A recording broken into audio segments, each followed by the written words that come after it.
तेलंगाना का, और इनको पीछे ढकेल दिया गया।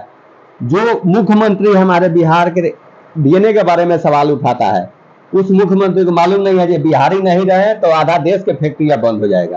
एक बिहारी ऐसा जगह है जो पूरा देश का फैक्ट्री चलाता है। आपने जो बात किया तेलंगाना का जो धक्का मार दिए, तो उनका तो हमेशा बिहारियों पे अभद्र टिप्पणी आता है।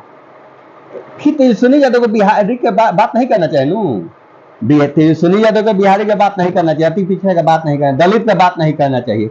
जब आपका सम्मान आपके गाड़ी पर नहीं है तो आप बिहार के बारे में क्या सोचेंगे? बिहार के लोगों को क्या सम्मान दिला पाएंगे? अच्छा, इस पूरे सभा में मोदी जी के माँ को गाली देना, इसमें क्या राजनीति हो सकता है? ये तो बहुत बड़ी राजनीति है राहुल गांधी जी और तेजस्वी यादव जी। किसी के माता के बारे में, कोई भी हो, मैं मोदी जी के हो चाहे कोई भी माता जी हो, सबका पूजनीय माँ होती है, और किसी के माँ के बारे में इतना गलत शब्द बोल रहा है। और तेजस्वी यादव में, राहुल गांधी में थोड़ा सा भी शर्म होता, उसी समय बोलते, उसको खंडन करते उसी मन से, और माफी मांगते जो गलत हो गया, आंदे से ऐसा नहीं होगा।